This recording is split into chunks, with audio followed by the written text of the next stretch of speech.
banda azizlar Allohdan muloqotini uzmaslik kerak. Bir ulamo aytgan ekanlarki, Alloh taologa yaqinlashishni o'rgataymi debdilar. Eng ko'p yaqinlashtiradigan narsa nima desa, Allohdan muloqotingizni uzmaysiz. Har doim nima bo'lsa Allohdan so'rab yuraverasiz. Katta, kichik narsa nima bo'lsa Allohdan aloqani uzmaslik kerak. Masalan, biz mana 5 mahal namozda duo qilamiz. Biror bir ehtiyojimiz bo'lsa duo qilamiz. Ba'zi birlar hattoki duo qilgani hijolat ham bo'ladi. Hadib duo qilaveramizmi? Hadib Allohdan so'raveramizmi? Ve azizlar, Alloh taolo bizga bütün dunyoning ne'matini berib qo'ysa, Alloh taoloning qudratidan, Alloh taoloning boyligidan birorta zarracha narsa kamayib qolmaydi. Bütün dunyoni bergan taqdirda Alloh ignani bir dengizga tiqib olganda ignaga chiqadigan suvning namligi yopishgan yuqchalik ham Alloh taologa bir narsa emas bu. Shuning uchun ulamolar aytadiki, siz deydi Allohdan ko'proq so'ravering. To'xtamasdan muloqotingizni to'xtatmang. Qadamingizda Allohim bugunlik kunimni xayrli qilgin. Ko'chaga chiqyapman, Alloh ko'chaga chiqyapman, o'zing meni muhofaza qilgin. Suv ichyapsiz, Allohim mana shu ichayotgan suvimni xayrli qil. Ya'ni Alloh bilan bo'ladigan muloqotni to'xtatmasak, Alloh bilan bog'lanishimiz doim turadi. Aytadilarki kitoblarda, agar deydi bir banda kengchilik mahalda, xursandchilik mahalda, saodat davrida Alloh taologa duo qilib yurishni odat qilsa, afsuski bizda qiyinchilik mahalda ko'proq duo qilamizda.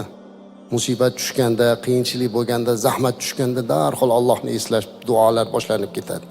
Lekin hamma ishi yurishib turganda, hamma yo'g'i joyida bo'lib turganda, boy, badavlat, baxtli, saodatli yashayotganda, afsuski Alloh taoloni bunchalik darajada murojaat qilishlikdan uzoqlashib qolamiz. Shuning uchun aytayaptilarki, inson kengchilik mahalda, baxtlik, saodatlik bo'lib yurgan mahalda agar duo qilishdan to'xtamasa Alloh taologa, iltijo qilishdan to'xtamasa, ertaga buni boshiga bir musibat kelib, baxtsizlik bo'lganda duo qilsa, farishtalar aytar ekan, biz bu ovozni taniymiz deb. Biz bu ovozni taniymiz, bu doim duo qilardi, Allohim buni mustajab qilgin deydi. Agarki kengchilik mahalda duo qilmasdan yurib, musibat mahalda duo qilsa, farishtalar biz bu ovozni tanimaymiz, avval eshitmaganmiz der ekan.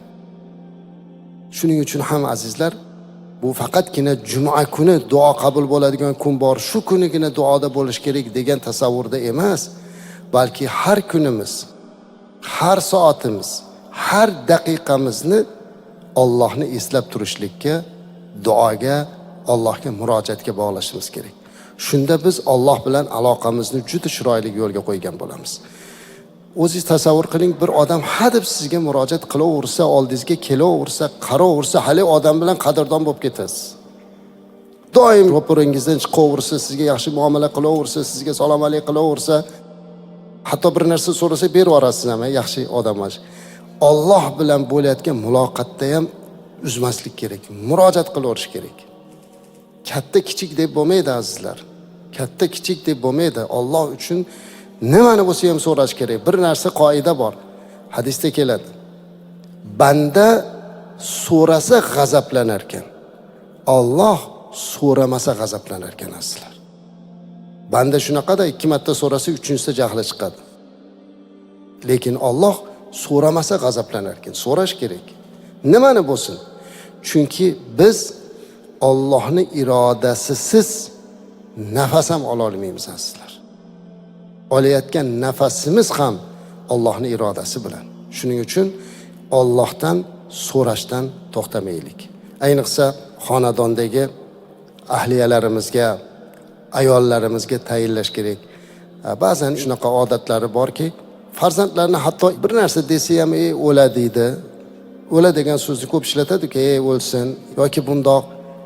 Ayniqsa juma kunlarida men aytdim, o'sha duo qabul bo'ladigan vaqtni qachonligini bilmaymiz, o'sha gap duoga o'tib qolishi mumkin.